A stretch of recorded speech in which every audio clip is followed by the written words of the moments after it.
Today I am going to cover, as you know, it is class 12 video related to Indian economy, and we are doing rural development chapter. And from that I have picked up a topic which is written in the box is problem faced in rural banking. Now what kind of problems rural banking is facing? Before this we have already covered institutional and non-institutional sources of rural credit, right? But what kind of problems these institutional source of rural credit face? So we will go one by one. In my handouts, it is the question number 5. So you have to reach to question number 5. There it's written, discuss some of the problems or critically evaluate rural banking when it comes to negative aspect. Alright. So let's begin. The rapid expansion of the banking system had a positive effect on rural farm and non-farm output. Alright. जिस speed से banking structure expand हो रहा है rural areas में, उससे हमें benefits हो रहे हैं. इनकम बढ़ रही है, employment, specially after the green revolution. It help farmers to avail services and credit facilities and a variety of loans for meeting their production needs. Famines became events of the past, क्योंकि पहले हमने पढ़ा फेमाइन्स बहुत frequent होते थे जिसकी वजह से रूरल एरिया में पॉवर्टी बढ़ती गई, राइट? लोग मर जाते थे फेमाइन्स की वजह से. So now it is the story of the past. We have now achieved food security, which is reflected in the abundant buffer stock of food grains. So हमने बेस सा बना दिया कि भाई रूरल क्रेडिट फैसिलिटीज जो है उसमें rural area में बहुत सारे चेंजेस ले आए हैं, हमारे पास ही फूड सरप्लस हो गया है, तो इस वजह से कोई भी फेमाइन में कोई भूखा नहीं मरता है please. Even then there are no problems faced by there are number of problems. आप चेंज कर लीजिएगा, number of problems faced by agricultural credit structure of the country. सब कुछ ठीक, बहुत कुछ ठीक हो गया है. In spite of that there are many problems which they are still facing. जब critically evaluate कहा तो positive aspect थोड़ा सा पैराग्राफ में कवर कर दिया. Now I am covering the negative aspects. All right. So I am starting with the first one. So the first heading given in your notes is insufficiency. Now when I say insufficiency, of course I am talking about insufficiency of funds. Now when I say funds means money, resource. Okay. So the volume of rural credit in the country is still insufficient in comparison to its demand. यानी हमारे पास जो source है, जितना भी fund है वो उतना नहीं है जितना हमारे रूरल एरियाज में डिमांड है. So demand of the fund is not matching with the supply, और मे बी जितना एक्सपेंशन रूरल क्रेडिट होना चाहिए था उतना नहीं है. Second heading, inadequate coverage. Inadequate coverage किसकी? Of what? Institutional sources. Now when I say institutional sources, you should reach directly to the institutional source of rural credit, cooperative bank, government, commercial banks, regional rural bank, land development bank, and then the NABARD and SHGs. याद है आपको? याद कर लीजिए. तो ये सब जो हैं मिलकर भी सारे एरियाज को, जितना हमारा रूरल एरिया है, सबको कवर नहीं करता.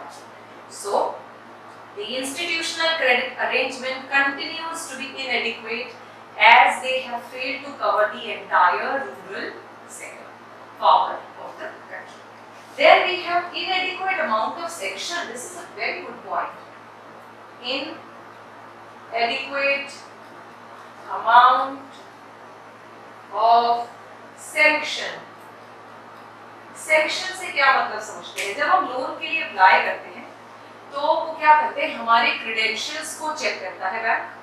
When I say credentials means they check my paying capacity, my assets, and according to that they find out whether the amount which I am asking for can be given to this particular person or not. मतलब अगर तो मेरी paying capacity इतनी है कि वो मुझे आराम से दे और मैं आराम से वापस कर सकूं, so बैंक बड़ी easily मुझे लोन दे देगा. लेकिन if they find any flaw anywhere, they feel that जितना लोन मैं मांग रही हूँ उतना मैं वापस नहीं कर सकती, तो वो मेरे साथ नेगोशिएट करते हैं कि देखिए से आप 10 लाख मांग रहे हैं, हम 10 नहीं दे सकते, हम आपको आपके पेइंग कैपेसिटी और आपके एसेट्स को देखते हुए हम आपको सिर्फ 5 लाख का लोन दे सकते हैं या 7 लाख का दे सकते हैं, समथिंग लाइक। अब जो अमाउंट ऑफ सैंक्शन है वो मेरे लिए एडिक्वेट नहीं है, मेरा पर्पस उससे सॉल्व होता है नहीं होता? नहीं होता। सिमिलरली एक जो फार्मर है वो बैंक गया, बैंक से लोन लेना है, तो of course he will produce some documents there and he is given and he is saying that मुझे ट्रैक्टर लेने के लिए लोन लेना है। से फॉर एग्जांपल ट्रैक्टर 2 लाख का है, ठीक? अब 2 लाख का उसने लोन अप्लाई किया, लेकिन बैंक को लगता है कि ये 2 लाख का लोन मींस ये पे कर पाएगा, इसकी कोई इतनी इनकम नहीं है और इतना रिस्क हम नहीं ले सकते। तो उन्होंने कहा नहीं देखिए हम आपको 2 लाख तो नहीं दे सकते, हम आपको 1,25,000 ही दे सकते हैं, ठीक है? अब अमाउंट ऑफ सैंक्शन बिकेम इनएडिक्वेट। अब 1.25 लाख से वो ट्रैक्टर ले सकता है? नहीं ले सकता। लोन ले लिया उसने, ट्रैक्टर तो फिर भी नहीं लिया। अब जब उसने ट्रैक्टर नहीं खरीदा तो क्या होगा? उसने ये पैसा कहाँ लगा देते हैं फिर फार्मर्स? अनप्रोडक्टिव सर्विसेज पर। When I say unproductive services, religious ceremonies, घर में लग गया, शादी पर, डेथ पर, किसी ऐसी चीजों पे लग गया। अब हमेशा जब हम बात करते हैं रीपेमेंट करने की, हमारी प्रोडक्शन कैपेसिटी अगर बढ़ जाए तो मैं और पैसा कमाकर वापस भी आराम से कर दूंगी, यस और नो? यस। लेकिन जब मैंने इस पैसे को प्रोडक्शन में ना लगाकर, प्रोडक्टिव सर्विस में ना लगाकर अनप्रोडक्टिव सर्विस में लगा दिया, will I be able to repay this money back? Never. ये तो खर्च हो गया और ये ऐसी जगह खर्च हो गया जहां से प्रोडक्शन होने की उम्मीद नहीं है, which is wrong thing. Here the problem begins. Now what happens is, क्योंकि हमारे bank inadequate amount of sanction देते हैं, जिससे ये पैसा तो डेड हो ही जाएगा, ये बैंक को नहीं मिलेगा, क्योंकि ये जो 1.25 लाख दिया इससे अच्छा तो 2 का रिस्क लेंगे ताकि वो ट्रैक्टर खरीद पाता, ट्रैक्टर से खेत में ज्यादा काम कर पाता, प्रोडक्शन कर पाता और वापस कर देता। फिर आप लोग ऐसे ही दे देने चाहिए? नहीं, ऑफ कोर्स नहीं, but at least person to person, case to case study किया जा सकता है, जो कि बैंक ज्यादातर नहीं करता। Bank is actually restricted to the rules and regulations. इतना है तो ऐसे ही होगा, इतना है तो ऐसे ही होगा, पर्सनल वो नहीं होता, जो कि मनी लेंडर से इनको मिल जाता है पर्सनल टच। उन्हें पता है कि अगर इन्होंने इसको दे दिया तो ये पक्का वापस करेगा, ये बंदा अच्छा है, क्योंकि उनके सो पर्सनल रिलेशंस हैं, तो वहां पर गड़बड़ हो जाती है। So I'm sure I made the point clear. Inadequate amount of sanction is how it has become the problem. So let's read. The amount of loan sanctioned to the farmers is also inadequate. As a result, farmers often divert such loans for unproductive services or purposes, which dilute the very purpose of such loan. इस 1.25 लाख से जो पैसा ये जो खरीदना था उससे mould हो गया, मॉडिफाई हो गया, डाइल्यूट हो गया और ये पैसा डूब गया। Farmer will never be able to repay this money back because perhaps he could have spent that money on production service. Production होगी तो पैसा कभी भी वापस किया जा सकता है। Okay, चलिए आगे। Then comes the 4th point. Less attention to poor farmers, poor or marginal farmers. अब of course देखिए, as a bank, अगर आप बैंक हो तो आप किसको लोन देना पसंद करेंगे? जो आपका लोन वापस कर सकता है, सेफ है जहां पैसा, या फिर जहां आपका पैसा मर जाएगा? इट्स समथिंग लाइक आप ऐसे लीजिए, आपके कुछ फ्रेंड्स हैं और 2 फ्रेंड्स आपसे पैसे मांग रहे हैं उधार। एक फ्रेंड को देखकर लगता है he is rich, he will be able to repay back, he comes in a car or maybe he has a bull, so you know that he has assets and he is rich, he can repay back. The other friend is a little from lower family, उसके कपड़ों से, उसके आने जाने से auto में आता है या कैसे भी हमें लगता है उसको देखकर कि ये नहीं दे पाएगा। आप कंफर्टेबली किसे लोन देना पसंद करेंगे? आप जानते हैं कि आप एक रिच फ्रेंड को दे देंगे आराम से, क्योंकि आपको पता है यहाँ पैसा मरेगा नहीं। Same happens in the case of bank. Bank भी ज्यादातर प्रेफरेंस रखते हैं कि रिच लैंडलॉर्ड या रिच फार्मर को दे दें rather than to poor or marginal. So they also give less attention because they know that their money is not going to come back from these poor farmers. I'm sure it is clear. Chalo, read correct. Okay. Lesser attention has been given on the credit requirements of the needy, maybe small or marginal farmers. On the other hand, well-to-do farmers are getting more attention due to better credit worthiness. When I say credit worthiness, is credit capacity to repay the money back. They have better assets. Okay, chaliye. Last point here is fifth, growing overdues. बोला rural banking की problem क्या आती है, इनके पैसे overdue बढ़ता जा रहा है, मतलब लोन जाता ही है, वापस नहीं आता। तो जब वापस नहीं आता तो ड्यू होते जाते हैं और बढ़ते जाते हैं। अब जब मेरे से पैसा जाता ही जाएगा, आएगा ही नहीं, तो from where will I be able to give loan further? So bank की फाइनेंशियल कंडीशन खराब हो जाएगी।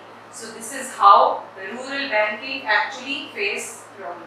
So the problem of overdues in agriculture credit continues to be an area of concern. Number one, the basic reason for the same is poor repaying capacity of the farmer. अब poor को देंगे तो उसकी capacity नहीं दे पाएगा. As a result, credit agencies are becoming cautious of granting loans to farmers. Second, agricultural loan default rate has been chronically high. Default ratio बहुत high है. Moreover, 50% of the defaulters, देखिए ध्यान से, 50% of the defaulters were categorized as willful defaulter. मतलब farmer के case में farmer को पता है कि कोई कुछ कहता नहीं है, अगर कहेगा तो वो एग्जाम्पल्स आ जाती हैं. That's a sad thing जब फार्मर सुसाइड करते हैं, लेकिन कुछ एक ने किया अंडर स्ट्रेस या किसी वजह से, ये कुछ लोग विलफुल डिफॉल्टर करते हैं और इस तरह का आई वुड से कि इसको एज ये अच्छी बात नहीं है, इसको एज ए टूल यूज करते हैं और पैसा वापस नहीं करते बैंक को और धमकी देते रहते हैं कि ये हो गया है, अंडर स्ट्रेस में, मेंटली बीमार हो गए हैं, मर सकते हैं. तो इस तरह से बैंक भी नहीं प्रेशर करता था क्योंकि this can be a political issue, this can be an issue with them. So that is why they also say ठीक है यार, हमें क्या अपने आप आरबीआई देखेगा. सो दिस मींस 50% से ज्यादा केसेस में फार्मर्स पैसे देना ही नहीं चाहते. ऐसा नहीं दे नहीं सकते, देना नहीं चाहते. They are willful defaulters, which is a threat to the smooth functioning of banking system. It needs to be controlled. And they knew that किसी ना किसी दिन माफ हो ही जाएगा, कोई गवर्नमेंट आएगी तो माफ कर देगी, तो इसलिए देने की जरूरत नहीं. Right? So this was all about. These are the 5 points which you must cover if this question comes for 5 marks. If this question comes for 3 marks, so any 3 you can choose and write, but write healthy points, right? और इसमें एक और अच्छी बात बताती हूँ. Supposingly this question comes for 3 marks. अब आप क्या करते हो, आप ना एक लाइन वाले आंसर चूज करते हो. एक लाइन इसमें है, एक लाइन इसमें, वाओ मजा आ गया, 3 लाइनों में आंसर खत्म. No, please do not do that. जब आपने इतनी मेहनत करी है और इतना कुछ किया है, तो आप प्लीज अपनी नॉलेज को घर मत लाया करें. ठीक है, मतलब कहने का तुम्हारे पास 5 पॉइंट्स है, 5 के 5 टीचर को किसी तरह देकर आओ, बट 3 हेडिंग्स के अंदर, क्योंकि बोर्ड का रूल है अगर 3 मांगे हैं तो 3 ही देने हैं, 4th वाला टीचर पढ़ेगी भी नहीं. तो आप क्या करेंगे, हेडिंग 3 ही होंगे. जैसे आपने क्या किया, आपने लिखा इनसफिशिएंसी ऑफ फंड्स, ओके, या inadequate coverage and insufficiency of funds with institutional source. दोनों को क्लब कर दिया. एक्चुअली बात दोनों ने मोर और लेस सेम ही की, तो एक पॉइंट बना दिया. ऐसे ही करके आप इसे क्या कर सकते हो, क्लब करके बड़ी स्मार्टली अपनी बात को प्रेजेंट कर सकते हैं. Rather than bringing that knowledge back home, it's better to give it to the teacher. See, I know this point also, I know this point also, right? So I'm sure I made the point clear. Let's move further, but that will happen in the next video. Bye bye.